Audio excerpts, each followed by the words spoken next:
আমরা সবসময় শুনে এসেছি যে কুকুরের লেজ নাকি সোজা হয় না, কিন্তু পাকিস্তানের লেজ সোজা হয়। আর এই ভিডিওতে বলবো কিভাবে পাকিস্তানের লেজ সোজা করেছে আইসিসি। अब आया ना लाइन पे।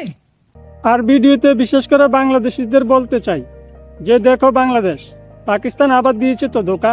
चीटिंग करता है तू। আমি আগের ভিডিওতে বলেছিলাম যে স্বার্থ ছাড়া পাকিস্তান কাউকে কোনোদিনও বন্ধু ভাবে না। আর এটাও বলেছিলাম যে পাকিস্তান খুব তাড়াতাড়ি ইন্ডিয়ার সাথে ম্যাচ খেলতে রাজি হয়ে যাবে, আর হয়েছেও ঠিক তাই। যে পাকিস্তান এক সময় বাংলাদেশকে উস্কানি দিয়েছিল ওয়ার্ল্ড কাপ বয়কট করতে, পাকিস্তানে বাংলাদেশকে বলেছিল যে বাংলাদেশ যেন ওয়ার্ল্ড কাপ বয়কট করে, আর বাংলাদেশ ওয়ার্ল্ড কাপ বয়কট করলেই পাকিস্তানও বয়কট করবে। আর যে পাকিস্তানের ফাঁদে পড়ে বাংলাদেশ ওয়ার্ল্ড কাপ বয়কট করেছে, সেই পাকিস্তান কিন্তু এখন ইন্ডিয়ার সাথে ম্যাচ খেলতে রাজি হয়েছে।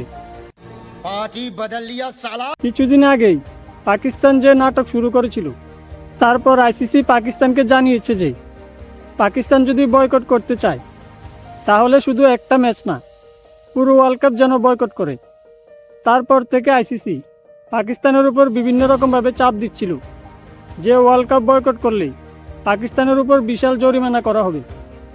এছাড়াও পাকিস্তানকে অন্য দেশের সাথে সিরিজ খেলতে দেওয়া হবে না, এমনকি পিএসএলেও অন্য দেশের প্লেয়ারদের খেলতে দেওয়া হবে না। তারপর আইসিসি ও পাকিস্তান ক্রিকেট বোর্ডের মধ্যে অনেক মিটিং হয়েছে। অবশেষে সব কিছুর পর এখন পাকিস্তান ইন্ডিয়ার সাথে ম্যাচ খেলতে রাজি হয়েছে।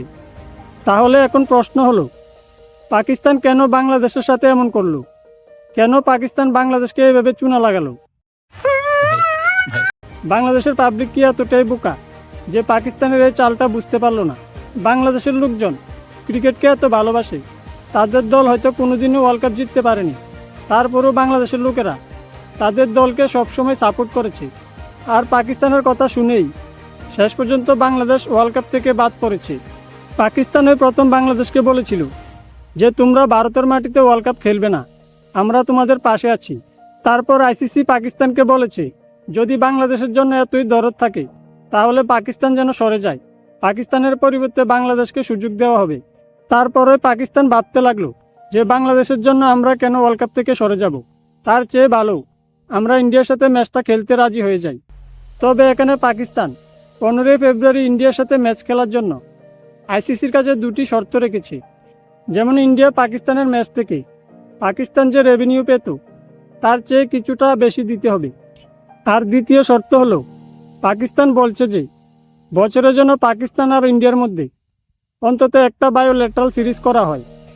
যে পাকিস্তান ইন্ডিয়ার সাথে ম্যাচ বয়কট করতে চেয়েছিল, এখন তারা ইন্ডিয়ার সাথে সিরিজ খেলতে চায়, কারণ পাকিস্তান জানে যে ইন্ডিয়ার সাথে সিরিজ খেলা মানেই সেখানে তাদের প্রচুর ইনকাম হবে। আর এর থেকে প্রমাণ হলো যে পাকিস্তান কতটা স্বার্থপর। এখন পাকিস্তানের ফাঁদে পড়ে লোকসানটা কার হচ্ছে, পাকিস্তানের নাকি বাংলাদেশের? এই মুহূর্তে সব দলে ওয়ার্ল্ড কাপ খেলবে, মাঝখানে শুধু বাংলাদেশের আর ওয়ার্ল্ড কাপ খেলা হলো না। বাংলাদেশের বোঝা উচিত যে পাকিস্তান কতটা স্বার্থপর, তারা শুধু নিজেদের ফায়দাটা দেখে। বাংলাদেশ খেলবে কি না খেলবে তাতে পাকিস্তানের কিছু যায় আসে না। বাংলাদেশের অবশ্যই বোঝা উচিত যে কে তাদের বন্ধু আর কে তাদের শত্রু। তো এ বিষয়ে তোমাদের মতামত কি, কমেন্টে অবশ্যই জানাও। আর ভিডিওটি ভালো লেগে থাকলে লাইক, শেয়ার আর ফেসবুক পেজটিকে ফলো করে দিও। ভিডিওটি ইউটিউব থেকে দেখে থাকলে চ্যানেলটিকে সাবস্ক্রাইব অবশ্যই করে দিও। ধন্যবাদ।